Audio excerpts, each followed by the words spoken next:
Salut à tous et bienvenue à ce premier épisode de CAC, abréviation de Critique Avis Cinéma, émission qui sera mensuelle à la rouverture du cinéma où je donnerai un peu mon avis sur certains films sortis dans le mois. Et pour ce premier épisode, on va parler de 1917, Jojo Rabbit, Birds of Prey, Sonic et Fantasy Island. On commence par 1917, sorti le 15 janvier dernier. 1917, réalisé par Sam Mendes, est clairement le film de ce début d'année, nominé en 5 catégories aux Oscars et récompensé de 3 Oscars, meilleure photographie, meilleur effet visuel, meilleur mixation, mais aussi 2 Golden Globes et 7 BAFTA. Le film de Sam Mendes a presque tout raflé. Mais alors, que vaut vraiment le film? Le nouveau film de Sam Mendes qui raconte l'histoire de 2 soldats britanniques qui sont porteurs d'un message qui doit empêcher une attaque planifiée et par la même occasion sauver la vie de 1600 soldats britanniques, est clairement un film qui va rester dans l'histoire du cinéma. Le film est vraiment hyper captivant, passionnant et super réaliste. Les 2 heures du film passent vraiment à une vitesse folle. C'est un truc de malade mental à quel point le film est vraiment hyper captivant.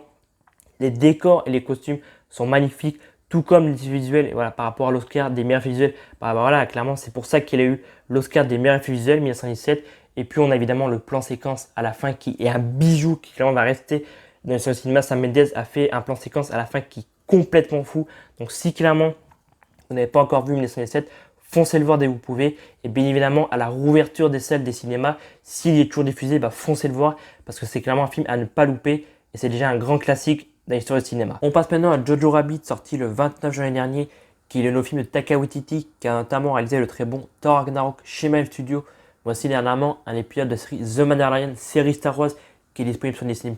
C'est clairement un réalisateur qui est en train de monter ces dernières années. Et encore une fois, il le prouve avec Jojo Rabbit, qui raconte l'histoire de Jojo, un enfant allemand, qui un jour va avoir sa vision du monde mise à l'épreuve quand il va découvrir que sa mère cache une jeune fille juive dans leur grenier.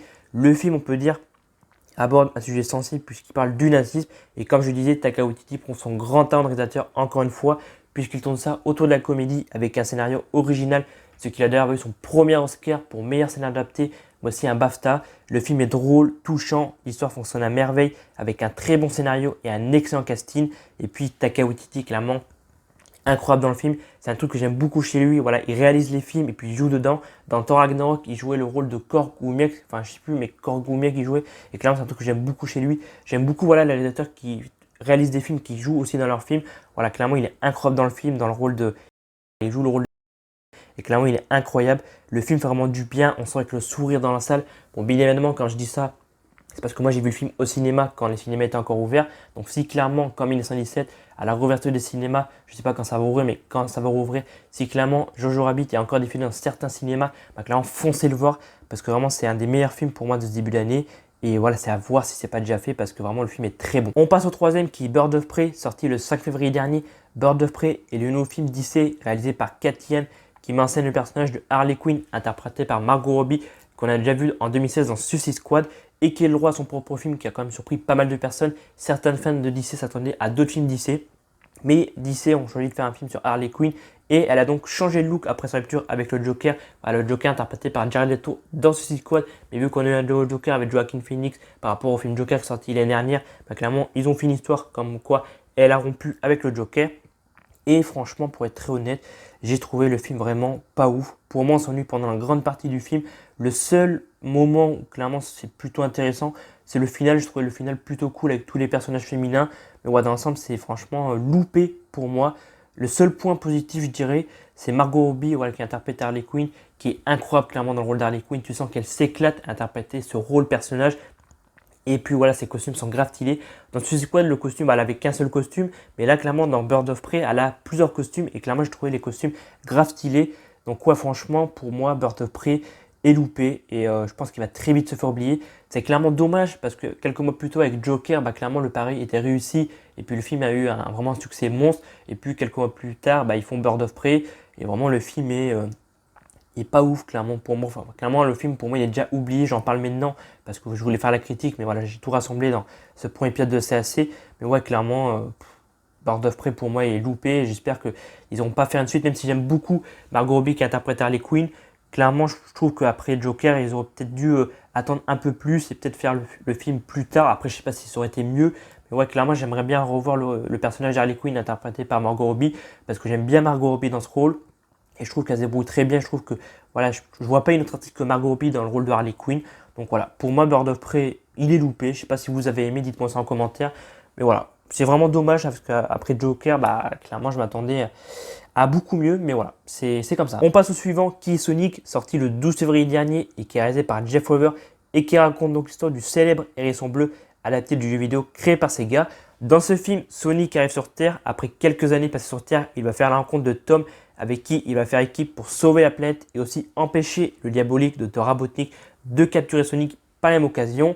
Après, je pense pas mal de critiques, on peut dire voilà, sur le point de Sonic, qu'on était pas mal à penser que le film allait bider et que le film serait pas ouf. Moi, clairement, je le dis dans cette émission CAC, je pense que le premier design de Sonic, c'était, je pense, un peu fait esprit pour faire un peu un coup de marketing sur le film, pour voilà, bien montrer le film, voilà, faire un vraiment gros coup de pub sur le film. Et puis voilà, après, ils ont fait le design et puis clairement, le film donnait un peu plus envie.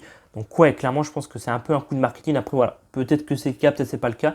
Mais moi, je pense clairement que si c'était un coup de marketing, c'est bien joué. Parce que clairement, le film a eu beaucoup de critiques. Enfin voilà, le film a fait beaucoup parler de lui après le point de design de Sonic qui était clairement dégueulasse. Regardez cette image, clairement avant-après. C'est clairement, il y a clairement un changement. Clairement. Donc ouais, clairement, heureusement qu'ils ont changé le design. Parce que je pense que sinon, le film n'aurait pas eu le même succès au cinéma et au box-office. Et donc, ouais, je disais qu'on était pas mal à penser que ça allait bider, que le film serait vraiment nul à chier. Et donc après avoir fait le design, Sonic est donc sorti en salle en février dernier, un peu partout, enfin clairement il est sorti en février, janvier-février, partout dans le monde. Et à ma grande surprise, le film est vraiment très sympa. Je pensais être déçu, comme je pense pas mal de personnes, parce que voilà, comme je disais, le premier design ne me donnait pas trop envie. Et j'étais en mode, ouais, à mon avis, le film il va pas être incroyable. Et au final, franchement, il est grave bien. On voit pas les 1h40 du film passer. Il est super drôle. Sonic est clairement hyper drôle et vraiment grave mignon. Et on s'attache vraiment très rapidement au personnage. Le casting est vraiment très sympa, vraiment hyper cool le casting. Le seul point, je trouve, négatif, vraiment c'est un des seuls points négatifs que je trouve au film, c'est le manque de travail sur les effets spéciaux. Voilà, peut-être qu'ils ont refait le design et que derrière ils n'ont pas trop retravaillé les effets spéciaux. Après voilà, c'est juste un petit détail dans le film et c'est un truc que j'ai remarqué quand j'étais voir le film en février dernier. Mais sinon dans l'ensemble, c'est un très bon divertissement. On passe un super bon moment de voir ce premier niveau de Sonic. Et si clairement vous ne l'avez pas encore vu, clairement foncez le voir en streaming ou en VOD. Il est disponible en VOD depuis quelques semaines vu que voilà, sa fréquentation en salle a été un peu freinée avec le confinement. Ouais, je ne sais pas s'ils vont remettre au cinéma comme 1917, Jojo Rabbit et peut-être Bird of Prey. Je ne sais pas s'ils vont remettre tous ces films que je suis en train de parler au cinéma à la réouverture des salles.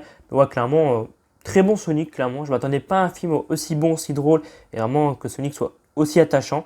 Voilà, maintenant, j'espère un deuxième volet de Sonic peut-être dans 1 an ou 2, parce que vu la fin du premier volet, le deuxième volet, clairement, je pense va être encore meilleur que le premier. Donc voilà, on verra ça dans quelques années. Je recommande clairement ce premier volet de Sonic, clairement très bon film. On finit avec Fantasy Island, sorti le 12 février dernier et réalisé par Jeff Wadlow, qui est un des deux Blumhouse avec Invisible Man, est sorti en ce début d'année. Vous le savez, je suis un grand fan des studios Blumhouse depuis quelques années. Donc oui, évidemment, j'attendais avec impatience Fantasy Island. C'était clairement une de mes plus grosses hype de ce début d'année. Et comment dire que j'ai été un peu déçu parce qu'après le claquer au sol Black Christmas en décembre dernier, je m'attendais à un rebond du studio. Clairement, je trouve qu'il y a eu un léger rebond avec Fantasy Island, mais je trouve que le plus gros rebond a eu lieu quelques semaines plus tard avec Invisible Man. Mais Invisible Man, j'en parlerai prochainement sur la chaîne. Pour moi, je trouve que voilà, Fantasy Island, il est plutôt sympa, mais je trouve que le potentiel du film, il n'est pas assez exploité, il est gâché. Enfin, je veux dire, quand on y réfléchit, l'idée du film, le script, enfin, le scénario du film est génial. Une île réaliste, c'est plus grand rêve, c'est une idée de génie, c'est un truc de malade mental, mais ouais, c'est pas assez exploité. L'idée, voilà, c'est clairement gâché, c'est pas assez exploité. Je trouve que voilà, Blumhouse nous habitue à des meilleurs films d'horreur que ça. Et voilà, je trouve que c'était un nouveau style au niveau des Blumhouse. Je veux dire, après, les films qu'ils ont fait, comme Get Out, comme Action Vérité et tout, vraiment, il y aurait moyen de faire un bon film d'horreur. Parce que voilà, avec le trailer, clairement, enfin, je trouve en fait que j'ai vraiment beaucoup choisi sur Fantasy Island parce que j'ai vraiment été grave déçu. Je trouve qu'en fait que toutes les promesses qui ont été faites au niveau de la promo, voilà, au niveau des trailers, mais surtout sur l'affiche du film avec vraiment une grosse tête de mort sous l'île, ça promettait un truc assez flippant avec quand même pas mal de scènes d'action et tout. Et au final, toutes ces promesses, ils sont pas tenues, clairement parce que le film, voilà, il est plutôt sympa, on passe je trouve un bon moment devant, mais le film manque de, voilà, le côté horrifique est pas présent, les scènes d'action, il y en a clairement presque pas. Voilà, je m'attendais vraiment à un truc flippant, tu vois, avec, je sais pas, des monstres. Alors oui, il y a un peu des monstres à certains moments dans le film, mais je m'attendais vraiment à beaucoup plus que ça, vraiment des zombies, des monstres, je sais pas, des trucs surnaturels qui se passaient sur l'île. Et non, tout ça, c'est pas tenu. Blumhouse ont fait, pour moi, un film nul. Clairement, je trouve, c'est pas non plus mauvais, c'est pas le pire Blumhouse qu'ils ont fait, mais je trouve que voilà, c'est pas ouf, clairement. La fin, ah oui, la fin, faut que je parle de la fin. La fin, je trouve, c'est éclaté au sol. Le twist, il est pourri. Le twist final, il est pourri. J'ai vraiment, je me rappelle en février quand j'étais voir le film, mais déjà que la grande partie du film, j'étais grave déçu. Je m'attendais vraiment à une fin, tu vois, bien flippante, je sais pas, un truc différent. Et ouais, la fin, je trouve qu'elle est éclatée au sol. Elle est claquée, sans déconner. Les gars ont fait tout le contraire de ce qui était promis dans le trailer. C'est dommage, clairement c'est dommage parce qu'il y a vraiment moyen de faire un bon film d'horreur et tout. Mais ouais, le côté horrifique. Pour moi, clairement, enfin, le film clairement me fait rire quand j'y repense, quand je me refais le film dans la tête.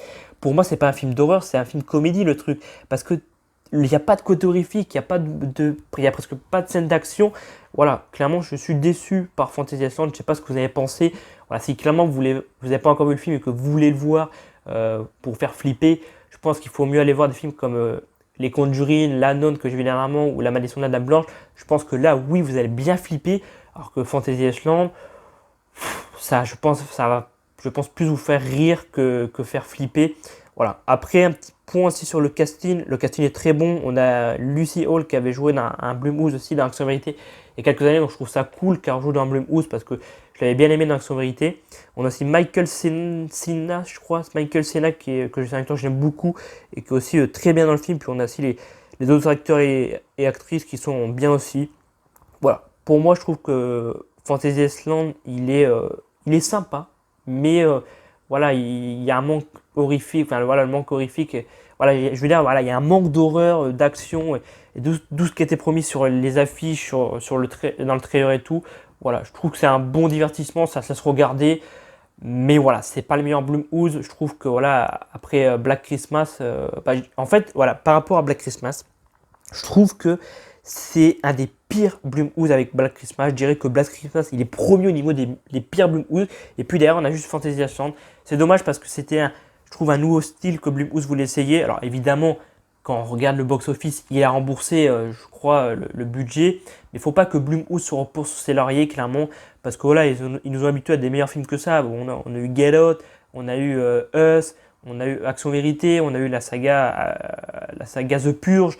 Et tout, voilà, clairement, ils ont habitué à meilleur que ça. Et je trouve que depuis quelques films, voilà, le plus Black Christmas, ils sont un peu en mode bon, les gars, on se repose sur nos lauriers, tout va bien, on fait des films à petit budget, on rembourse le budget au box-office, donc tout va bien. Non, les gars, je sais voilà, vous regardez pas cette vidéo, mais il faut continuer sur des films comme Get Out, comme Us, comme la saga The Purge, comme voilà, les deux Happy Birthday qui étaient vraiment réussis pour moi. Voilà.